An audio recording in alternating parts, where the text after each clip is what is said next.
All right, we're here and we are here. Yes, we are back from our break, but honestly, it was a suspension and probationary period after that Valentine's Day episode. Meech, I got so many texts and calls about what happened to you on that episode. I have no idea how to explain it to people. What happened to me on that episode?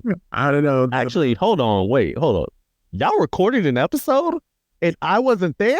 The Meech of Earth 42 was here, and Yeah. I don't know what happened to you. I don't know if he like hit you in the back of the head before we recorded, but I mean, some of those answers were egregious. Bro, I was out of town that weekend. I was out here living my best life in Cancun, and then you just say like, "Oh yeah, you're just gonna have an episode." I did not even know an episode was recorded till just now. Dude. Yeah, listeners, take a look at our Valentine's Day mailbag episode. That was wild. But for this, I'm Demetrius, And I'm Demetrius. the real one, Yes, I'm pretty sure I'm the real one, all right? and Meech and Meech presents. The Blerd City podcast. All right, so back from our break, we are now starting season 4. Season 3 wrapped up about 2 weeks ago, like I mentioned with the Valentine's Day mailbag episode. So season 4, we had to start with a blockbuster. We're doing Dune Part 2 movie review. We got a lot kind of lined up in these next few months. We're still working a few things because the Godzilla Kong movie date being shifted really forced us to shift up ours because the month of April is just going to be total monster movie madness. But now we have to kind of change that around. But got a few new guests that are coming on, few guests that we've been on their podcast with before, which is I'm super excited for. Next week is going to be slightly different. We'll get to it towards the end, but we're also switching up the format a bit for it. So the What's Hot is going to be more towards the end of the episode. That way we can just hit the main topic of the episode, jumping right in with it. So before we get into it, let's hit us with that legal spiegel. All right, so the purpose of this podcast is to explore digital and print media. All sources we reference are owned by their respective companies, and our thoughts and opinions are strictly our own and reflect no biases or corporate agendas or other entities whatsoever. Your discretion is advised. Yeah. So with that, now we're gonna get into pre-spoiler chat of Dune Part 2. Before we actually like get into discussing with the movie, couple of related recommendations. If you haven't seen Dune Part 2, you just kind of wanted to catch up on it, just like a quick catch up before jumping in. You can catch it. I just saw it. Like Dune Part 1 was on Hulu, but it's also on Max since I believe HBO, not HBO, Warner Brothers Discovery owns the rights to it. So you can catch it both there. I don't know where you would catch the original ones at. You can, maybe put on your straw hat, but those are kind of the things that I'm thinking. Then, of course, you can read the Dune book. So, Meech, for pre-spoiler chat, what you kind of got for us? All right, so I'm pretty much want to take this time to really just go over the first part because, like, with this being Dune Part 2, it really just gets you right neck deep into the shenanigans and explains absolutely nothing. So in order for you to truly grasp like what happened in the first movie, I pretty much like wrote down just a mini little synopsis just for you guys. And that way, hey, if you want to go and watch Dune 2 like immediately without having to spend like 4 hours of your life away, go ahead and give this a listen. So in the far future, the most important substance is the spice melange. You need it for space travel, gives you longer life, and sometimes can be used to help you see the future. I don't know how that's possible, but it is what it is. And it only comes from just one planet in the entire galaxy, Arrakis, and that is where the Freeman and Zendaya live at. Zendaya's character's name is Shani, but we're just gonna call her Zendaya because there's some things that happen in this movie that just kind of let's just say let's say my spider senses just happened to tingle a little bit, and not for me, but somebody else is in danger. All right, so and then Paul Atreides and he was the main character, and his royal family is basically forced to move to Arrakis to take over the spice production, to take over the drug trade, you know what I'm saying? And the emperor basically had them do this to try to take the control away from the Harkonnens, who basically controlled Arrakis for generations, for decades. They all pale, they bald, they got no eyebrows. They look like skinheads. They really do, and one of them absolutely sounds like one, but I'm not gonna say which one it was. But essentially, when they do that, it's gonna immediately spark a war between the two families and weaken them both, which is what the Emperor's primary goal was. And of course, as soon as the Atreides and our boy Leto, played by Oscar Isaac, R.I.P. to the GOAT. Yeah, spoiler alert, he dies. They get on the planet and they're immediately attacked by the Harkonnens. Paul's family's absolutely in shambles. This is basically him and his mama, and they escape into the desert world because, of course, Arrakis is basically Tatooine out here, and they just have to like go, and they end up meeting up with the Freemans. And of course, like throughout all of this, like Paul, he had visions of Shani, of Zendaya, and you're just like, why in the world do I have these dreams of this girl? And it turns out Paul's mama, she's actually part of the Bene Gesserit. I don't care what that is, but essentially, The Bene Gesserit. yeah, I don't care anymore. But The Salem witches, that's what we will call them. yes, the Salem witches, they're part of like with the Reverend Mother. They essentially a society of women who have superpowers. I don't know what their powers are. I think one of them's like basically conquers hockey. Yeah. Basically conquers hockey. And that just controls the empire from the shadows. Basically, while you think the Emperor is the one in charge, it's really the Reverend Mothers who's in charge. You know what I'm saying? Shadow, puppet, dictators, all that. And they pretty much want to have like Paul be used kind of like as their spearhead. And they pretty much made a whole prophecy about you know what? I'm not even going to say it. I'm not even going to attempt to pronounce that. And it's essentially like, hey, Paul is gonna be the Freeman saviors. He's their Jesus Christ, and he's gonna lead them to the promised land. But little do they know they end up in the desert for 40 plus years. But but that's all you need to know going into the movie. Essentially, it ends off with him with the Freemans, and they're just going about the whole entire movie. Yeah, so I think you kind of covered it. So with that, anything else before we jump into it? Get ready to spend like the next 3 hours of your life. Just know it's a commitment. Be prepared. Also, that Dune popcorn bucket is absolutely atrocious. There's so many things we could say about it. It's absolutely atrocious for a variety of reasons, but I'm mature and I'm not Meech from Earth 42, so keep it going. So, are you ready to drink the water of life? I see you got the blue juice as we speak. I'm ready. I'm ready to drink this water. All right, so now we're going to get into our Dune Part II movie review. So we're getting into our Dune Part II movie review. So essentially it picks up previously. So Paul and the Freemen are trying to disrupt the spice trade. Like Meech mentioned, if you control the spice, you control the galaxy, which the Harkonnens now control. So a lot of just like guerrilla missions attacking with that. You see the success. You also see that his mom is pregnant, and I'll get into that later, the pregnancy part of the aspect of the story. But half the Freemen don't trust Paul because obviously he's an outsider, and he was a part of like the house that was also hopping with them. But then the other half believes he is the Messiah. As Meech, it's like the Ben Asaid or something like that, but I can't remember the first part. The Jin Asaid, something similar to that. So with that, he kind of has to prove himself. One of the leaders of the Freemen go up to his mom and is like, hey, we need you to be the Reverend Mother, because if you become the Reverend Mother, it fulfills the prophecy that he is our Messiah, essentially. And then their Reverend Mother is dying, essentially. So she has to drink I was about to say the juice of life, the water of life, which is essentially sand worm excrement juice fluids. They describe it as something else, but I don't think that's what it is. we just not gonna cut. We just not gonna touch that one with a 12-foot pole, my guy. So with that, she drinks it. It's essentially it kills you, but it connects you with all the Reverend Mothers previously. It's kind of like becoming the Avatar in a sense.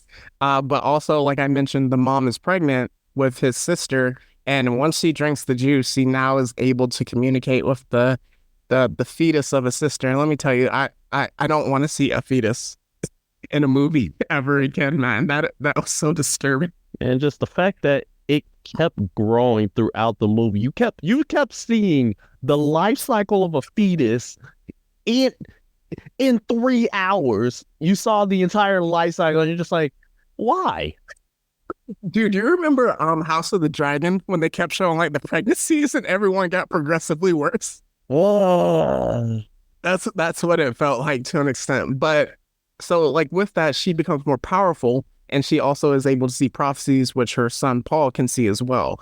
So connecting that, she knows that he can become, their leader and Messiah, but she has to do more convincing. She has to convince the weak, as you say. And in the south of Arrakis, which is quoted as being uninhabitable, but only the freemen can be there. They call it the foundationalists, but essentially I don't want to say pagans, that's not the right word, but Orthodox might be the best way to put it.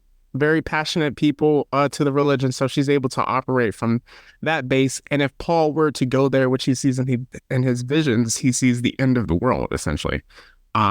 So taking it from there, Meech, do you want to go? Oh yeah, and also I was gonna say they're basically the Catholics. But Now that you mentioned that, her name, I wanted because she had like single mom face the entire movie. But I wanted to call her Rosemary because she was carrying. oh my god. I know that's not her name, but I want to call her Rosemary. Oh no, you just call her Reverend Mother because that's literally what she is at that point. Yeah. But yeah, so essentially, like, of course, we got with all that going on, you got like the whole story with our boy Paul and baby girl Zendaya as they getting closer and closer. Fiending. Yeah, and it got to the point where again I'm just like, hold on there, Waddy. Hold on there, Paul. Let's just say that there's another guy whose name begin with P around here, who will slide up on you in with the blackest of attire. I'm just saying, that's all I'm saying about that. But yeah, so essentially, like he learns their ways. He's learning their language. He's riding the sandworms. He becomes a fighter. Essentially, like he goes out and he's like he goes out into the desert for like, what was it, like 2 months?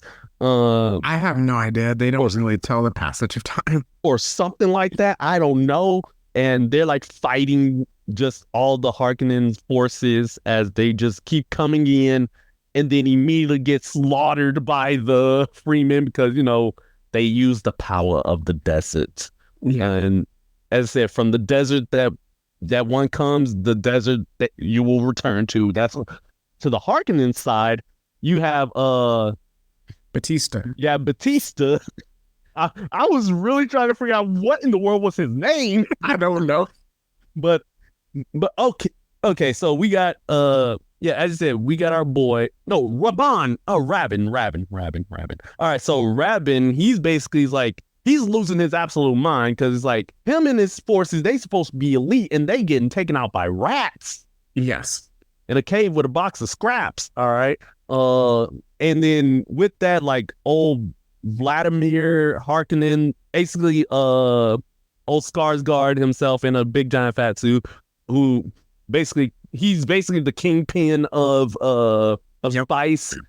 He basically like lost his entire faith in Rabin. He's like, you know what? Let's get my nephew out here in this crew, and then in comes absolute menace to humanity, Ratha. Mm-hmm. Hey, Ratha, out here just fiending. And when I say fiending, I mean he fiending for blood. You know what I'm saying?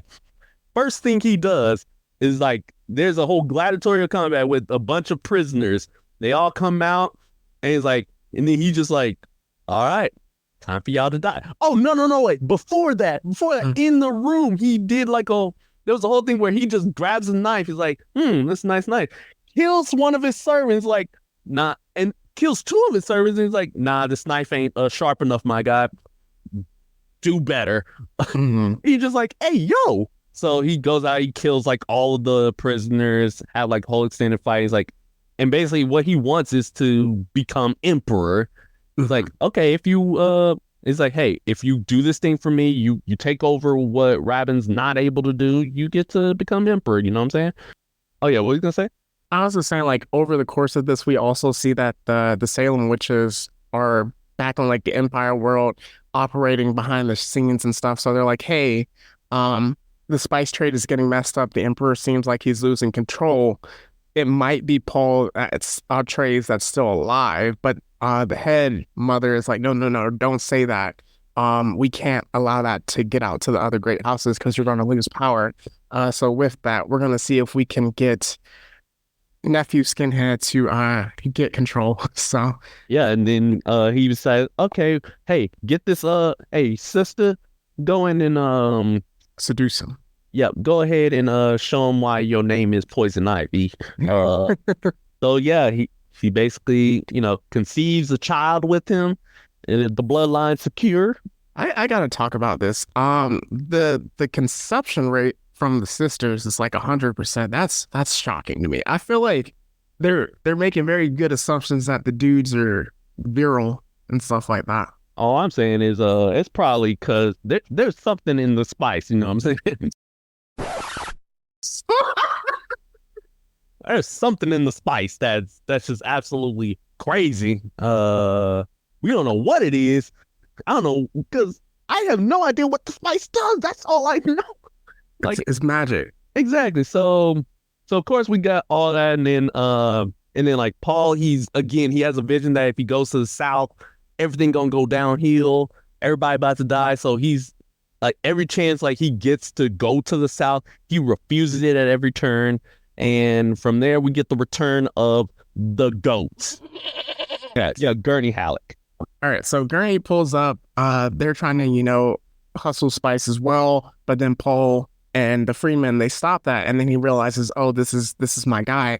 So he kind of brings him in, and then he introduces him to the atomic weapons. Essentially, that's his arc, because he's like, hey, you have a lot of troops in the south, like thousands of them. Look at what you're doing with 200 in the north. If you're not going to utilize that, let's utilize these atomic weapons. So he gets that. Then speeding along, the nephew of the Harkonnen, he just essentially blows up the base in the north. And so it forces everyone to go south. Paul, again, is resistant to it. And then he kind of has no choice. But once he goes to the south, he essentially has to drink the water of life because it's going to complete his visions. And it's something that he's been resisting. And again, the Salem witches don't really allow men into their order. So a guy isn't supposed to drink it, or else you're going to die. So he does essentially go to the brink of death, but his visions are complete. And then it fulfills the prophecy because, what is it, Jamie? Zendaya's character?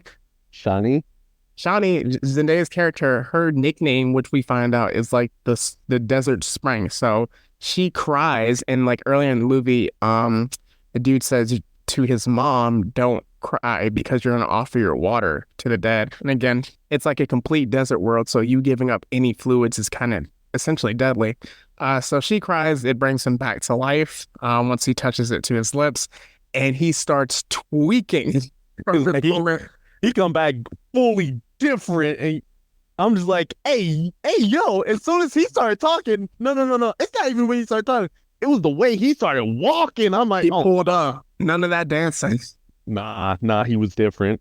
Yeah, so kind of just with that, this is towards the end of the movie. Essentially the final act of the movie. So with that, he goes to the council of the leaders in the South because, they're having a regroup after losing the North. And with that, you're not really supposed to speak unless you're a leader. So they kind of were saying, hey, oh, I am the bread of the life. I am the bread of life. I am the way. You follow me. And then he was just like, yes, I am him. Yes, it was like, all y'all are weak. None of y'all can step to me. Everybody in the room stands up. And then he looks at one dude and he's like, so your grandma passed away 9 moons ago. this is what happened to her eye, and then stuff like that. And the dude is immediately like, yo, this is the Messiah. Kneels down. Everyone else kneels down. Turns to one of the other leaders. He goes, you have dreams that you give your water to the dead. Boom, Messiah. They kneel down. And then the dude that was like kind of like gassing him up the entire movie is like, what do you do? And it's like, I'm gonna lead you to paradise. And then everyone like gets on board with that. Mom is just smiling. She's like, yes, prophecy is completed, rubbing her hands together. But we also find out in this around this area of the scene is that he's a Harkonnen because his mom is the daughter of the Duke or Baron of Harkonnen. Baron Vladimir. Yeah, so with that, that's a very interesting kind of development. And then he sends out the signal to the Emperor and challenges. He's like, "Hey, I'm Paul Atreides. You try to wipe up my house. I'm here. Pull up and Run me them ones. Run me my ones. Let me get my get back, fam." yes, And the pull up was absolutely spectacular. I'm not even gonna hold you. So they come in and they're in like a dome, just pulled up like in the middle of the desert. And Paul is like, all right, all of y'all attack from the east. All of y'all attack from the west. Chani, you coming from the south. I'm just going straight up, just full frontal assault. I'm going for the door. And just know that throughout all of this, Chani, she doesn't believe in the prophecy at all. And she's like, hey, do not ever like lose yourself. And at this point, when he started tweaking, like she checked out. She checked out of the relationship.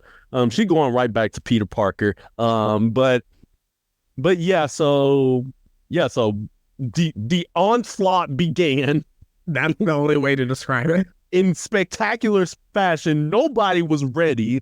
Our boy Josh Brolin, he pulls up on Batista and immediately takes him out. He's like, hey, this for my boy Oscar Isaac, and this is for my boys.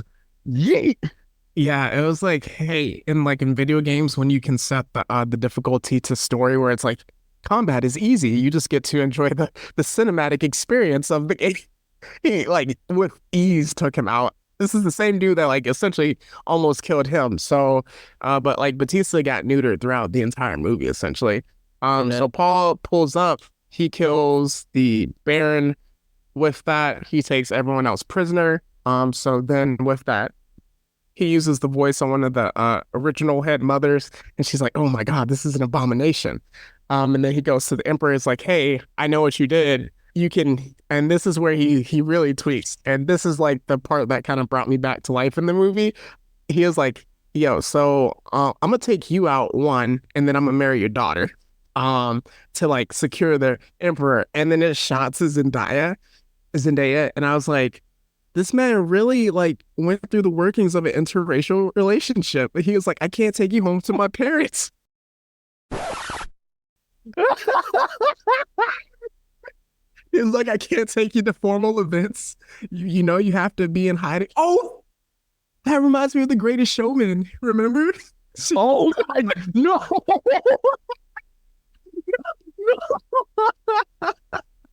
I can't take you home. Why? I can't show you to my parents. My kids can't be mixed. Only pure bloods.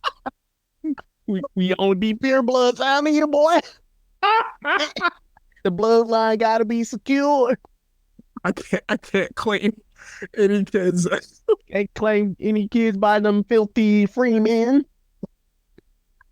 Them filthy free bloods. Them desert bloods. So we already trying to get canceled again. I could have taken this way further.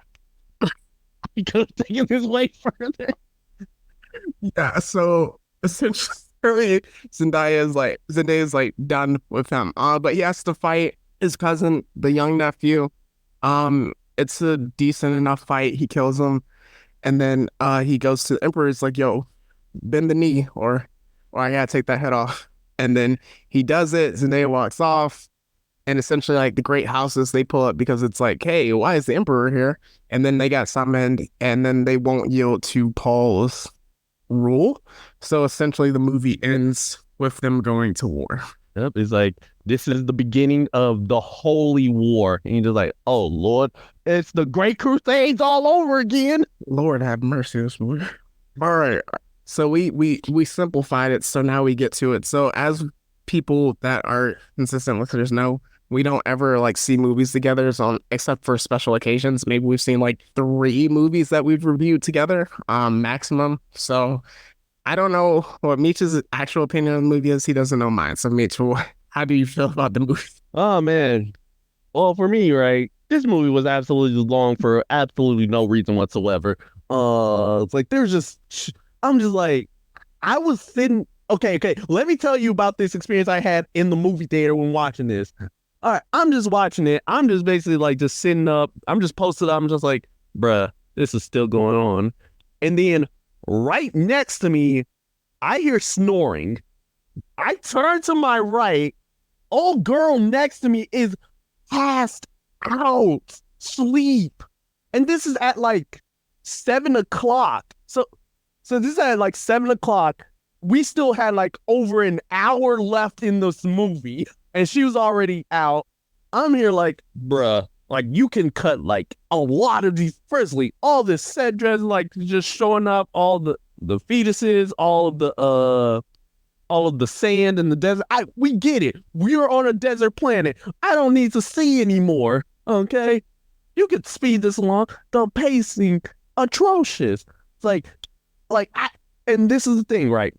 I'm fine with long movies as long as those 3 hours plus have substance. Looking at you, Endgame, has sustenance. You know what I'm saying? Stuff that just had me just be like, The Batman. the Batman. I'm just here like, it. Like, if at the end of the day I leave the movie theater thinking, man, where'd the time go? And Yes. you know I had a good time. And this one, I had the exact. I was like, bruh, we still in here? Why? Yeah. So how are we always on the same page for like movies where we're like the disappointment level? So first off, let me say this. I have to give an apology to James Cameron and Avatar. The way I will never call it The Way of Mid anymore.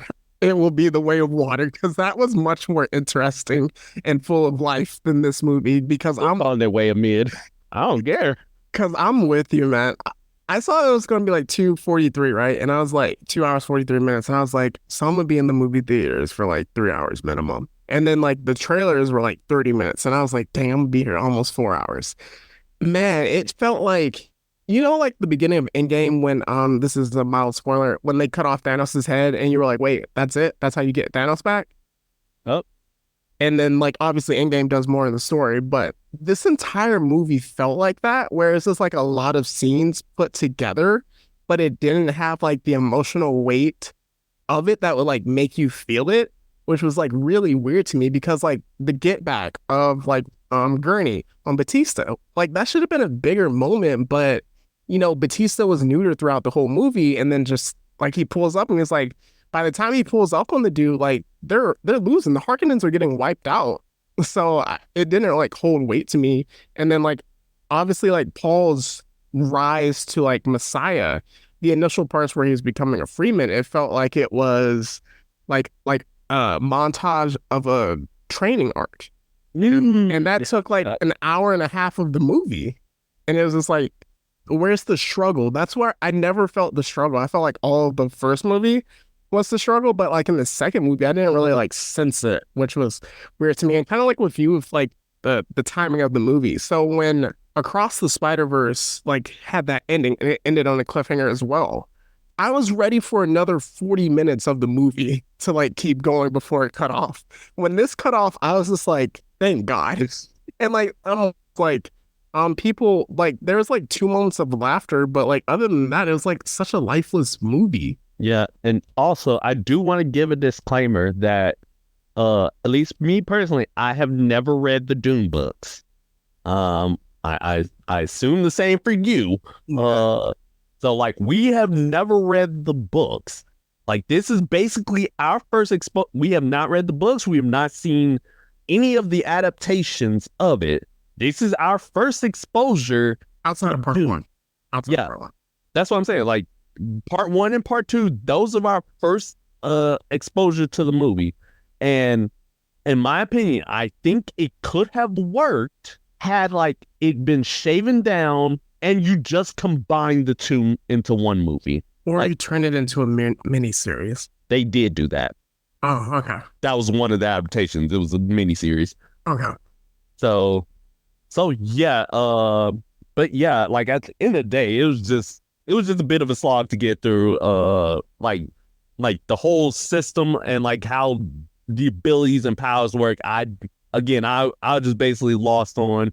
You could tell throughout this time of we could not get a grasp on people's names or anything like that because of the fact like their names are like so like so different and weird and like they seem very interchangeably with one another. Which is fine. Which is fine. It's because like Lord of the Rings, Harry Potter, different things, Star Wars, like we can remember that. But for this one, it just really felt like a revolving door of I don't know why I couldn't connect with it. That's kind of my thing. Yeah, definitely same here. But But yeah. yeah, but some things I mean we can pull out of it, like religion was like such a big one. And I thought what was interesting was Zendaya saying that that's how they control us. And we're about to get into some dangerous territory if we want to broach the subject. But yeah, because the prophecy that the Freemen were following, a lot of them, it was actually written by the Salem witches. So it's like the people that were your enslavers wrote the prophecy to like essentially keep you under control and then become your saviors, which was very interesting, which is why she was like really not on board with Paul becoming the Messiah to them. Yeah, and also again, like at this point, I don't know if you can like remember this, but like this does Paul like know every single step of the prophecy or Well, his mom like we saw in part we one, know like her trained mom. him essentially like she trained him a lot in the first one, like throughout his entire life. So he was aware of it. He just didn't want to be it. And then he also like saw the visions of what would happen if he became it. So I think to an extent he was aware that, hey, if I go along with this stuff, I become the Messiah. But even the dude said, hey, the Messiah is so humble that he won't admit it. Thus, he is proving the prophecy of being the Messiah. So he's kind of like an Ouroboros, whereas like no matter what he did, as long as he was successful in it, he would be viewed that way. Oh yeah, just know that a lot of my theater groaned at that part. It's like he's so humble, we're just like,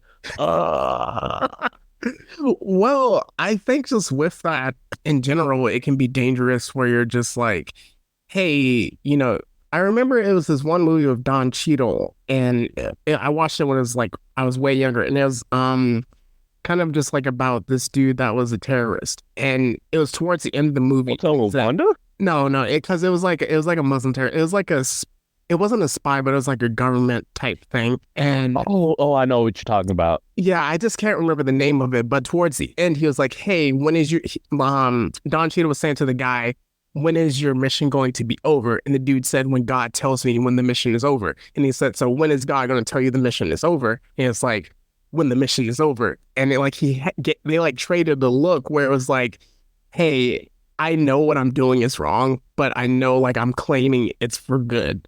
Which was like kind of stuck out in this movie where it's just like whatever Paul did, the dude was literally, I don't want to say the term that I want to use, but he was literally riding this man. I know exactly what word you. Let's just say some donuts were definitely given something. He was the bucket and Paul was the hand. Are you okay? Are you the Meech of Earth 42? Dude, let me tell you something. When we get to Godzilla Kong and Kingdom of the Planet of the Apes, we got to be careful. No, you got to be careful because I know what stage I'm going to be on. Because all I'm going to be talking about is my Goatzilla. Yes. So with that, yeah. And then something, I guess, like responsibility to power, something that was actually like a solid through line throughout the movie was Paul refusing to go to the South because in his visions, it was like, I will kill billions of people if I get power. So that was definitely interesting, just like the responsibility of power and everything. Yeah. And also, again, just more kind of like the aspect of trying to avoid your destiny and avoid your fate. And in all your roads of fate and destiny, it leads back to that course. So it's kind of a bit of a tragedy there. Like the whole aspect of I know the future and I'm trying to prevent it, but in me trying to prevent it, it ends up actually happening anyways. We're looking at you, Anakin Skywalker, Bardock, the father of Goku. All and yep, those are my two favorite versions of that. It's so funny that you mentioned Anakin because like once he drank the water of life and how he pulled up, that was pure Vader. I'm not even gonna hold you. Yeah. He was pure Nightfall. Revenge of the Sith completely. I was waiting for him to just off like one of the Freemen just he was like, this is what you get for disrespecting me. Because my thing is like when he did that and when he learned that he was a Harkness, he had said like, so this is how we're going to end this war by being Harkness. And I immediately knew, oh no, Yes. he about to be on timing. Complete timing. So one question, just like a final question I had. A lot of like recently Hollywood has been trying to do spectacles and it's just been like coming up relatively short. Obviously, we're doing this on a Friday, the week when it comes out. By the time this podcast releases, it might have $200 million. We're gonna be, but like, how do you feel about like spectacles in Hollywood? Because Barbenheimer worked, but so many cases recently we've seen just like failures in spectacle. I think a lot of it has to do with like your allocation of the budget and also you mentioned like what the budget's being used. Yeah, allocation of the budget and like how the end product turns out. Because you can find a lot of like I'm a big man of spectacle, you know what I'm saying? Like I enjoy a good spectacle every now and again. And I feel like this movie, like it works in many areas, and then it just doesn't in a few others as well. And I think like the main reason for that is, again, besides the fact that in general, like my investment in this entire movie and the franchise as a whole was just already low to begin with, but also just the fact like, again, and there was also just not too much happening in this movie. So like when the spectacles came, it was kind of like a breath of fresh air. I'm just like, oh, thank goodness something's actually happening. But what I was getting to earlier is like, hey, like the way you can allocate to a budget and like make things like look good at like a low cost is just actually incredible. Because I can think like a bunch of fan films where like you can tell like the budget is absolutely low, like almost near zero, but their special effects is just like up here, like on like high, almost Hollywood level quality, and you're just like, dang, that's nice. Yeah. But like for me, it's the fact that like I know that this movie got a high budget, actually $190 million budget, because I'm looking at it right now, and that's probably just for the movie, not even marketing. Actually, that's probably all the budget. Interesting. Yeah, it's just the budget in general. So I assume that does come with marketing and all of that good jazz. So when it comes to that, right, you're just like, okay, it's like, all right, seeing things getting blown up, like, all right, cool. Seeing some people getting messed up, like, cool. But at the end of the day, I just was not as invested as I'm pretty sure they wanted me to be. That's fair. Because like I feel like even with spectacles, like we have Michael Bay, like the original Transformers movies were spectacles, and like Goated. Wonky with it. So kind of there. I feel like when you sometimes people make it so big to be a spectacle that they lose the human element and just like the basic storytelling aspect of it. Because I remember that we saw Godzilla -1 together, and we were both expecting one thing, and we were like, yo, destruction with Godzilla, and we came out of it like, this was incredible, one of the best movies like we've ever seen. And it was like we went for the spectacle of Godzilla and came out amazed by the story along with the spectacle of Godzilla. But like with this one, and then even some of the bigger Marvel movies where it's like, I don't think necessarily it's bad, but it's like you're hyping up something that isn't really that big, and it's just like, hey, we're missing the point. Even with like Barbie, where it's like this was a spectacle, it still had very good elements to it where it kept you invested. Now, when we get to Barbie Part 3 and Ken Part 3, I think we're gonna lose a bit of the plot, but law of diminishing returns. But even still, I think it was like, okay, I have to connect to the audiences in some way, and they get that. With this, it was just like scene, scene, scene, and it was just like a lot is happening, but we're not going anywhere from a plot perspective. And I think like with spectacles, sometimes we lose that. Yeah, yeah, definitely, definitely. I think yeah, you touched on it like really poignantly when it came to just that dichotomy. I was actually gonna like when you brought up Transformers, like, dang, that Dean that's probably like one of the biggest examples because it doesn't matter which well actually it does kind of matter which Transformers movie I'm watching, but that's neither here nor there. It's like I'm I say more often than not, Transformer movies they got me. They got Do me what they're supposed to do, yeah. exactly. It's like I come for robots. I'm and I leave with robots. I'm good. Or let's say you're watching a certain TV show like Power Rangers. You know exactly what you're trying to get yourself into. Yeah. You came in for monsters, Megazords. spandex, and giant robots. As long as you have those elements and at least like a good story around it, like a certain green dude coming in and wrecking your entire life, then you're good. But as you mentioned, like just the aspect of just, okay, what is we doing? What are we doing? And if you have to keep asking that question, then you're losing the plot there. And then I think also just like how you mentioned that like we are big Dune I don't want to say enthusiasts for like know the background a lot. So it's like we didn't know what to expect going into it. So then when we got it, it's just like, is this it? And the fact I thought Dune Part II was supposed to be the end of it. I didn't know it was going to be more. The only thing I knew was the fact that like there's like multiple sequels, but I did not know that it was going to end with like, oh yeah, this movie going to end with us going to war. And he's like, hey, yo, wait, what? I feel like for me, I was like, can I watch that movie? But by the time this movie ended, I was like, why is there more of this? So you want to get into awards? Yeah, I do. But also one thing I do want to mention. So we just not gonna talk about Anya Taylor-Joy. She just popping up out of nowhere. Baby sister. I don't care.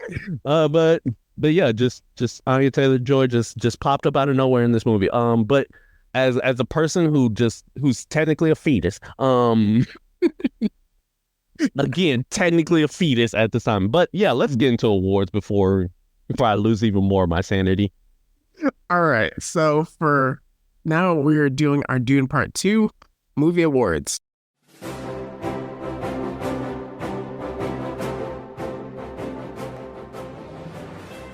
All right, so for the first award, we have the Himothy Award, and this can go to one person and one person only. We have Himothy Chalamet, Paul Atreides in the movie The Messiah of Dune. I mean, he was doing good throughout the entire movie, riding sandworms, fighting. He was actually scrapping throughout the movie, but after he drank that juice of life, it's not the juice of life. The water of life. The water of life. He was on one. I mean, like, he walked in with absolute authority. He was like, do something. Like, he stopped doing the sand walk because, like, the worms were right behind him, just like, hey, we got your back, buddy. Like, calling people out. He was knowing people's dreams. He was seeing the future, but he can also see success, being like, hey, I got to be a Harkonnen to take out the Harkonnens, and now he's going to war to, like, get the throne. I mean, what he did to Zendaya was wild. So, yeah. So yes, we have to keep the side chick, and the main chick, And I wonder if color was based on that, but status and all. So come get your award. All right. So for my first award, we're gonna give it to the I'm going Super Saiyan. Hemi John, just go ahead, stay right on up here, big fella, because you absolutely pulled up. And when you decided to turn up as soon as you drank that water of life, you said you acting different. You have full conquerors hockey. You out here having the Reverend Mothers saying like you are an abomination because after you told her to shut up. yeah, just shut up. And yeah, and just the fact like you decide to pull up on your cousin and you was able to take bro down. And yeah, you just went Super Saiyan in that moment. I'm just like, oh, actually, I don't even know if that's technically a Super Saiyan. You might have went wrathful mode like Broly. So come get this award. For this next award, I hate to hand it out. Yeah, it's the simp of the year. Oh no! Please don't give it to. The character met all the qualifications of a simp. Um, she was just like the knight in House of the Dragon that thought he was about to marry Renee and was told that he would be the side chick. Zendaya. Yes, she was fiending for this man throughout the movie. Giving him the looks. He was supposed to cross the desert by himself. She was like, "No, I gotta check over my man." So she pulled up on him. She taught him how to do the desert walk. Throughout the movie, she was doing the typical "Do you love me? Don't lose yourself to power because come back to me," and all of that. And then she thought she was the main chick, but when opportunity presented itself, she was relegated to in the movie, not in real life, to what Paul needed her to be. So yeah, and her feelings got hurt. So Zendaya, I'm sorry, but simp of the year in this movie. I'm so sorry. Just you know what you have to do, baby girl. Just go to your man's Tom. Just go find just go get Peter Parker. Tell him what transpired. Remember in the comics, right? For Spider-Man. No, no,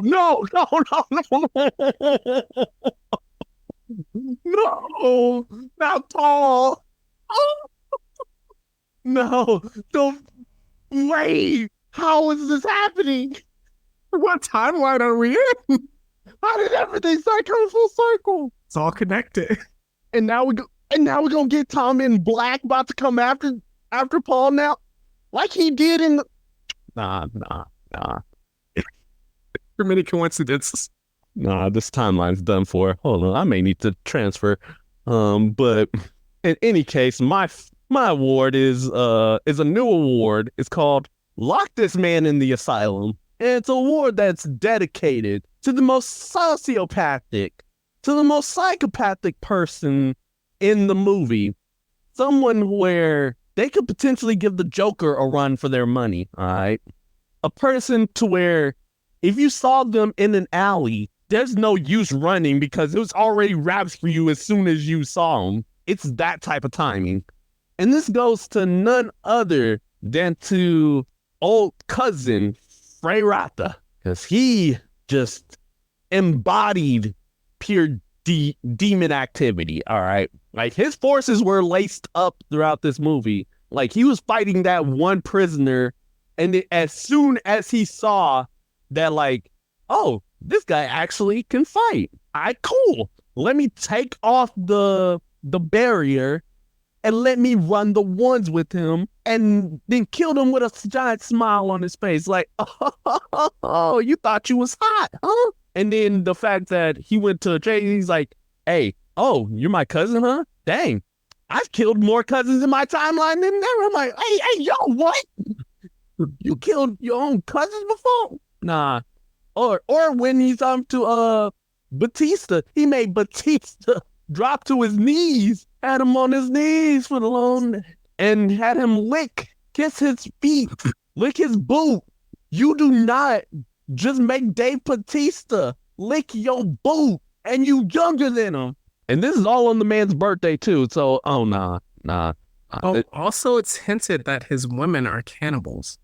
Oh yeah, that's right. His entire entourage is just out here. In fact, just not just lock him up, lock his entire entourage up. Cause there ain't no way. Nah, lock them all up. Take them to the asylum, throw away the key, put them under the jail, do what's necessary. All right. So with that, are you ready for tears? If you'll be able to read the people through that. Oh yeah. So in regards to the tiers, we have the F tier, which is known as the busted stress ball. D tier, we have a subpar beach. C tier, we have an hourglass. For B tier, we have the golden spice. The A tier, we have the kazekage. And for S tier, we have the one-tailed beast himself, Shukaku. Good man. What you giving this movie? All right. So, as unenthusiastic as we kind of were throughout this review, which isn't typical, we promise, this isn't a bad movie. It's just really long and it's really boring through a lot of stretches of it. So I have to give it a C tier, an hourglass, because it felt like the entire time watching this movie, I was waiting for the time to run out so I could go home and play Baldur's Gate 3, which I will talk about later. Meech, what about you? All right. So for me, all right, just off the strength that like I don't know like how great of an adaptation it is for a book franchise that I never read. And the fact, like, at least in terms of my personal enjoyment, I did not care for it too much. But it's not, as you mentioned, it's not the most horrendous thing I've ever watched. I've seen worse. So yeah, I'm gonna go. We reviewed worse. Don't remind me. So yeah, I'll give it the good old hourglass, good old C tier. As I said, it probably could be higher if I knew context beforehand. All right. So usually we do spots for the day, but it's late at night and we're tired. I literally just got out of the theater. So, Meech, can you hit us with the woman creator of the week? Yep. All right. So now that we are here, I'm going to go ahead and tell you guys about the women creator of the week. This is a very special person who like I found on YouTube called ID's Fantasy. She's a prominent FNAF YouTuber, so Five Nights at Freddy YouTuber, really came up out of nowhere and just started handing out just Five Nights at Freddy's like fan theories just on a dime. And with the retirement of one Matt Pat, there again RIP to the homie, but rest in peace to the channel. But in any case, like she's perhaps gonna be my go-to when it comes to like Five Nights at Freddy's theories because they're well thought out. They're well like a whole bunch of evidence is laid out. She's basically given an entire lawyer's deposition with Five Nights at Freddy's material, and you're just like, huh, I never thought of it like that. Huh, that's pretty interesting. So yeah, I'm giving it to ID's Fantasy, just off the strength of the fact that it's Five Nights at Freddy's lore, and I need a replacement for game theory. That's fair. So with that, now we go to a segment that we used to put at the top of the podcast. Maybe we'll put it back later in the season or maybe next season, but we have our What's Hot. So this is a segment where we just talk about what's cool in gaming, anime, general nerddom, superheroes and whatnot. So, Meech, what you got? Oh, boys, I got a lot for y'all because in this break, a lot has happened. All right, so we're going to start off, of course, with the realm of anime. We got ourselves Solo Leveling being just, Yeah. And then we have One Piece still saying go to, but then there's the show that I put you on, Ninja Kamui. Did I tell you? Woo! What did I tell you? Heat every single episode. Yeah. Without fail. So, and then of course, going from anime, of course, we got ourselves the whole comic book sphere, right? Spawn 350 released, which is, again, another landmark issue. The Spawn series is still going on, and still going on strong. We have the gang war in Amazing Spider-Man is finally over, thank the Lord, because I was bored of that. But what you want to know what I'm not bored of? Ultimate Spider-Man. Ultimate peakness. Ultimate Black Panther is ultimate peakness. I heard that was really good. Is ultimate peakness, you know what I'm saying? And next the X-Men is about to drop next, so I'm like, I have to get that one too. Like this new Ultimate Universe is it's coming at me left and right. Speaking of X-Men, while we were gone, X-Men 97 trailer. Dun-dun-dun-dun-dun.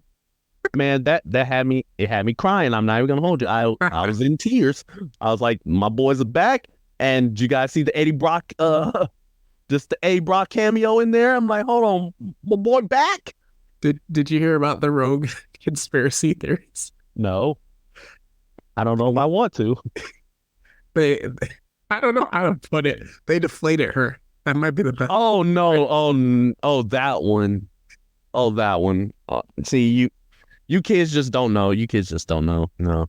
I'm just gonna keep it moving because that's not where I thought you were taking it. you kids just don't know. You kids just don't know. I'm just gonna move on because, again, for my sanity's sake and for my therapist's sake. All right, Superior Spider-Man still staying peak as always. Venom still going on strong, as well as Carnage. You're finally. You with Venom. Okay, so now you need to get on Carnage because that has to. You didn't tell me about Carnage. Nope. No, I did not. Oh. No, I did not, and that's for a reason. And then also the Dragon Ball Super manga. Woo, we finally getting it, boys. Ultra Instinct Goku versus Beast Gohan. We finally get to see who is stronger between the two. So we're gonna learn in the next month. I thought the movie wasn't canon though. Isn't that what someone said? What? No. All the movies starting from Battle Gods onwards is canon. Okay, I don't know why I heard that it wasn't canon, like Beast Gohan and stuff. So yeah, that's weird. So in the realm of like TV and movies, we got ourselves a teaser for Superman Legacy, or at least a teaser image. It's just Superman now. Oh, it's just called Superman now? Yep, Superman, all capital letters. That's what James Gunn said in like his post. He was like, when I was doing it and it's like thinking about it, it could only come up with one name, and it's just gonna be Superman. Okay. Hey, we got that going on. Speaking of Superman, do you want to mention what our boy Marat sent us about who's the main character of that movie? Nope. Not doing it. If you want to go for that, you do it, because I'm not touching that with a 200,000 foot pole. All right. Not in the month of March. All right then. So keeping it moving. On Disney Plus, The Bad Batch is back. Yeah. For the final season, and I'm here for it. And then also Invincible will be back very soon. March. And I saw something on X, formerly known as Twitter, that just has me absolutely in flames. All right. So you want me to tell you right now? Yeah, go for it. All right. So on the Twitter, it basically detailed like, hey, each episode and like what the release date was. Mm-hmm. Well, right next to like the 8th episode, the season finale, is a spider web. Mm-hmm. And one person who's confirmed to be part of the cast is Josh Keaton, aka Spectacular Spider-Man himself. Interesting. And full spoiler alert, in the comics, Invincible meets Spider-Man. That's gonna be interesting. So what's gonna happen on that episode? I have no idea. But what is y'all doing right now? Don't get my hopes up for nothing right now. Because if I go into that episode thinking what I'm thinking and I get disappointed, it's rats for all of humanity. Okay, I'm just gonna need to go to another timeline. All right, but in any case, let's just move on. Let's move on to gaming, because gaming actually is probably the biggest one, because I've done so much in the gaming sphere. All right, so number one, Power World, still going crazy on that. I'm still getting my reparations. Just staying there.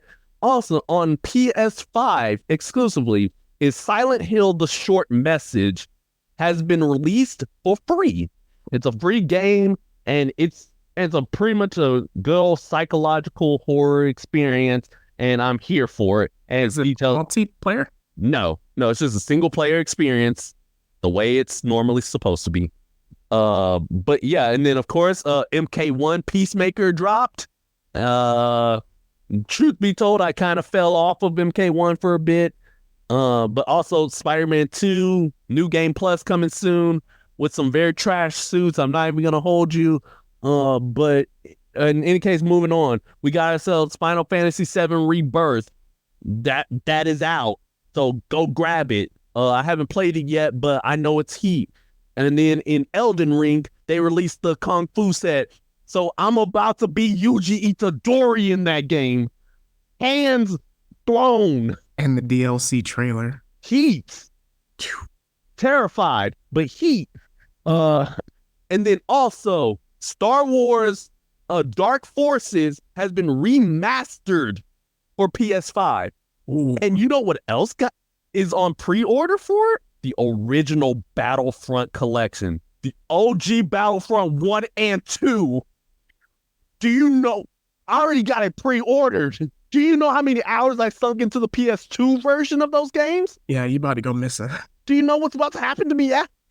And you know what? Just to prepare myself, guess what other game I've been playing? Helldivers 2. Oh, boy. I have been spreading democracy for Super Earth in the entire galaxy. That's what we're calling it? I'm spreading democracy. Eagle Screech.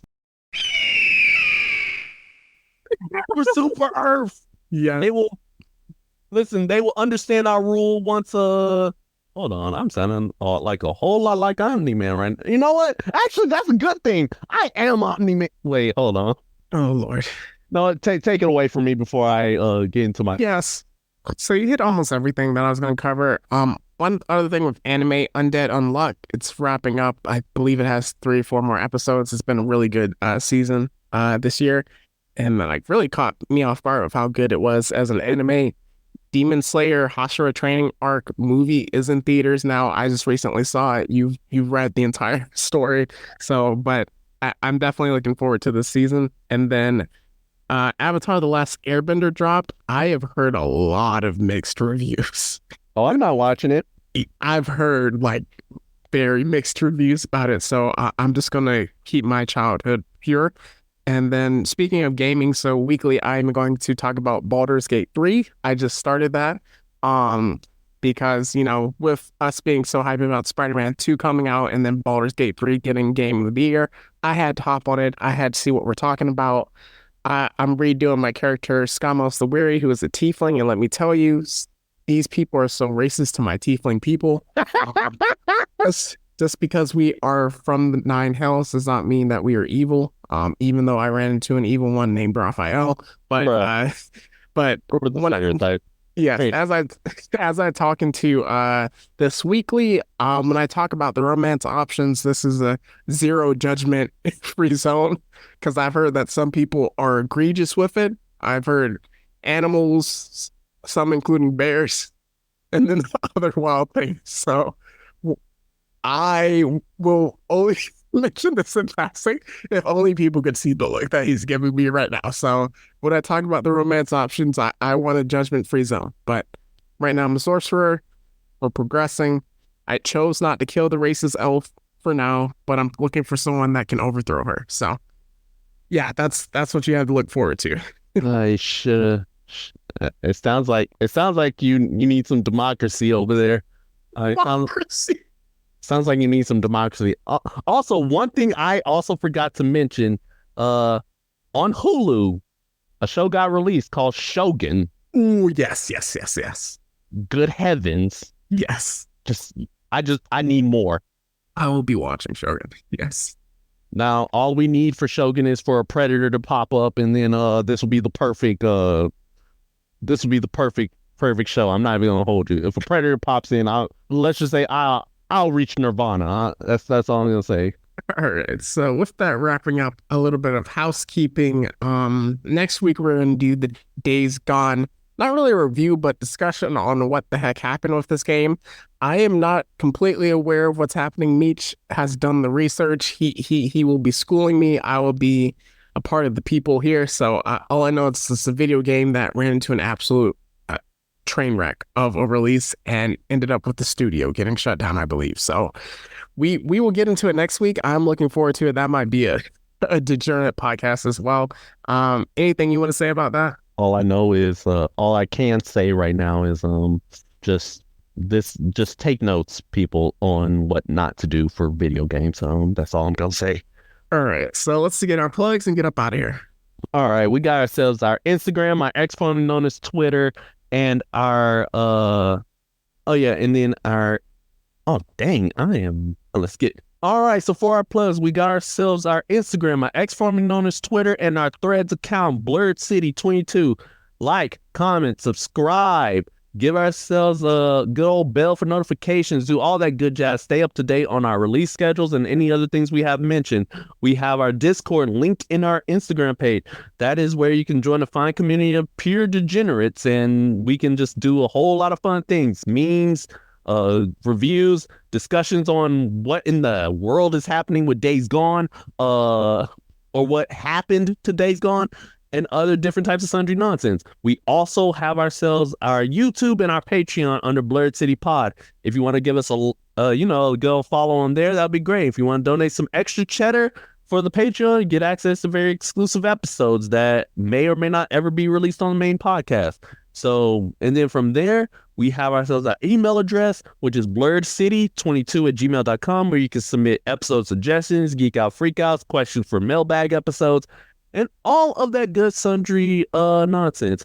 We also have ourselves, and by ourselves, I mean me, I have myself a personal page, which is the Jedi Ronin on Instagram as well as TikTok, where I post many things about my journey as a Saber Guild member and just different performances and different events that we have. So that's all I got. What you got?